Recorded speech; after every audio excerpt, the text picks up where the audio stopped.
Chicken pox की problem क्यों होती है, या जिसे हम चेचक या जिसे आम भाषा में माता निकलना भी बोलते हैं, ये क्या होती है। मैं पंकज शर्मा आप सबका अपने यूट्यूब चैनल मेडिकल नॉलेज पे स्वागत करता हूँ। चिकन पॉक्स क्या होती है। देखिए, चिकन पॉक्स को हम आम भाषा में बोलते हैं माता निकलना, कि इस पेशेंट को माता निकल गई है। अब बात करते हैं कि होती कैसे। ये होती है एक वायरस से, ये बैक्टीरिया से नहीं होती है, ये वायरस से होती है। और इस वायरस का नाम होता है वेरिसेला जोस्टर।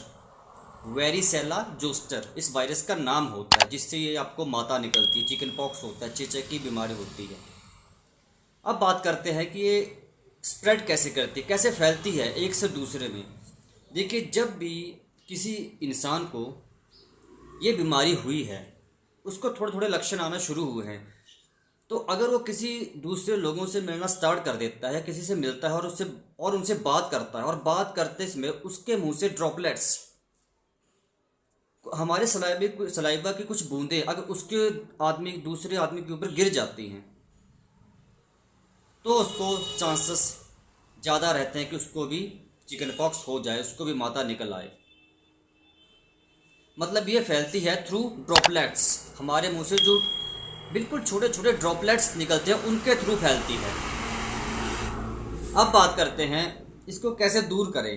देखिए, सबसे पहले मैं एक चीज़ आप लोगों को क्लियर कर दूं कि चिकन पॉक्स के लिए, ये जो माता निकलना बोलते हैं इसे, इसके लिए आप लोगों को 10 दिन सिर्फ विटामिन सी से भरपूर फल खाने हैं, या सलाद खाना है। खाना पीना, अगर आपको रोटी खाने का मन हो तो सिर्फ खिचड़ी खा सकते हैं, मूंग की दाल की खिचड़ी ज़्यादा। क्योंकि इस होता क्या है कि जब आपको चिकन पॉक्स होता है, जब आपको चेचक की बीमारी होती है, तो 10 दिन तक हमारा शरीर उस वायरस से लड़ता रहता है, लड़ने का काम करता है। अगर हम बीच में खाना खा लेंगे, दूध, दही, चाय, पनीर, ये सब खाना शुरू कर देंगे, तो बीमारी और बढ़ जाएगी। फिर आपको 15 दिन लगेंगे, फिर 20 दिन, फिर 1 महीना। इसीलिए जब भी आपको चेचक की बीमारी होती है, चिकन पॉक्स की बीमारी होती है, उन 10 दिनों में आप लोगों को सिर्फ विटामिन सी रिच फ्रूट्स खाने हैं, जैसे संतरा और मौसमी। ये फ्रूट्स आपको सबसे ज़्यादा खाने हैं दिन भर, और सलाद खाना है। खाने में सिर्फ मूंग की दाल की खिचड़ी, सिंपल। अब बात करते हैं कि इसमें दवाइयाँ क्या क्या लें। देखिए, सबसे पहले इसमें किसी भी प्रकार की कोई दवाई नहीं ली जाती, और ना ही आप लोगों को दवाई लेनी है। कुछ पेशेंट्स में क्या होता है कि फीवर आ जाता है, बुखार आना शुरू हो जाता है, तो उस कंडीशन में आप लोग पैरासिटामोल की टैबलेट दे सकते हैं सिर्फ, और कुछ नहीं। कोई एंटीबायोटिक नहीं, कोई एंटीवायरल टैबलेट नहीं, कुछ नहीं, सिर्फ पैरासिटामोल की टैबलेट। और वो भी आप लोगों को बहुत ही इमरजेंसी में यूज़ करनी है। अगर आपका फीवर 103 104 तक पहुंच जाए तभी, ऐसे यूज़ नहीं करनी है। क्योंकि होता क्या है कि अगर आपको चेचक हुआ है, चिकन पॉक्स से आपको बीमारी हो चुकी है, वायरस आपके शरीर में जा चुका है, तो जैसे आप टैबलेट खाएंगे पैरासिटामोल, तो वो जो हमारा शरीर बीमारी से लड़ रहा है, हमारा शरीर कमज़ोर पड़ जाएगा, हमारे शरीर की इम्यूनिटी कमज़ोर पड़ जाएगी, और बीमारी आपको और बढ़ जाएगी। 5 दिन आपको ठीक होने में और लगेंगे, क्योंकि हमारा शरीर वायरस से लड़ने में लगा हुआ है, जिस वजह से हमारे शरीर ने हमारे जो शरीर का तापमान है, टेम्परेचर बढ़ा दिया है, और हमें लगता है हमें बुखार हुआ है।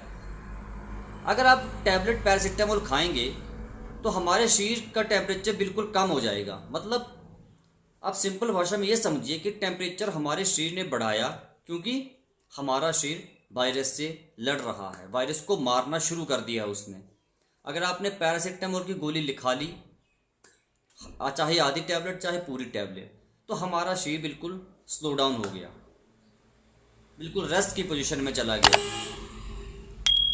फिर वो वायरस को नहीं मारेगा। फिर जब पैरासिटामोल का असर ख़त्म होगा, तब दोबारा बुखार आना शुरू हो जाएगा।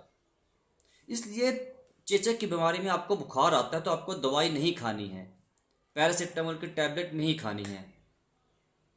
बहुत इमरजेंसी हो, बहुत ज़्यादा आपको फीवर आ रहा है, बहुत ज़्यादा 103 104, तब आपको यूज़ करनी, अदरवाइज़ यूज़ नहीं करनी है।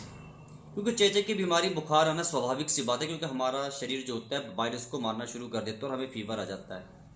आपको सिर्फ 10-15 दिन रेस्ट करनी है। अच्छा, कमरे में कैसे आप मैनेज करेंगे? जिस पेशेंट को प्रॉब्लम हुई है, उस पेशेंट के, उस मरीज के कमरे में कोई और नहीं रहेगा साथ में।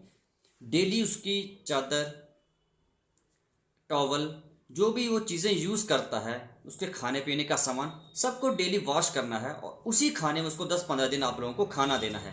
घर में कोई भी उन बर्तनों को यूज़ नहीं करेगा। अगर यूज़ करना ही है तो अच्छे से डिसइंफेक्टेंट यूज़ करके यूज़ करना, और कमरे को डेली डिसइंफेक्टेंट करते रहें। जो भी कपड़े वो पेशेंट यूज़ करता है, उन कपड़ों को किसी और को यूज़ नहीं करना है। सिंपल सी बात है। लोग परेशान हो जाते हैं कि चेचक हो गया है, मादा निकल आई है, चिकन पॉक्स हो गया, क्या करें? देखिए, इसमें आप लोगों को एक चीज़ बता दूं लास्ट में, बहुत ज़रूरी बात है ये। कभी भी आपको चेचक की बीमारी होती है, आपके शरीर पे फोड़े फींसे निकलना शुरू होते हैं, तो आप लोगों को किसी भी प्रकार की एलर्जी की ट्यूब या किसी प्रकार का लोशन यूज़ नहीं करना है।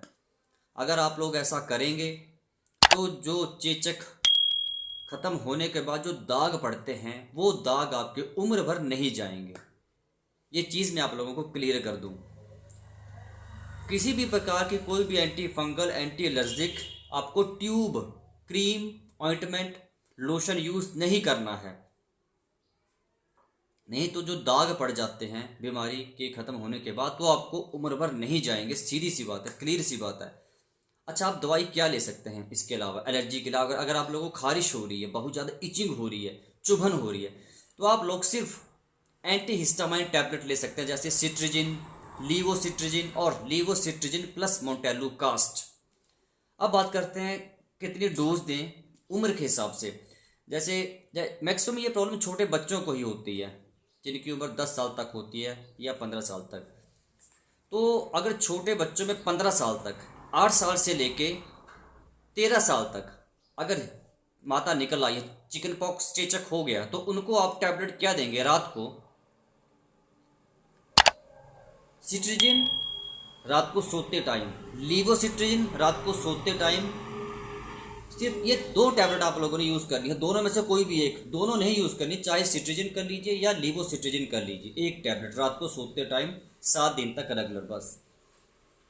अगर 13 साल से ऊपर उम्र है और उनको चिकन पॉक्स हुआ, चेचक की बीमारी हो चुकी है, तो उनको क्या क्या दवाइयाँ देनी है? उनको आप लीवोसिट्रिजिन प्लस मोंटेलुकास्ट टैबलेट रात को सोते टाइम, 13 साल से ऊपर जिनकी उम्र है, लीवोसिट्रिजिन प्लस मोंटेलुकास्ट और लीवोसिट्रिजिन प्लेन, ये टैबलेट आप लोग, उन दोनों में से कोई भी टैबलेट आप लोगों को यूज़ करनी है।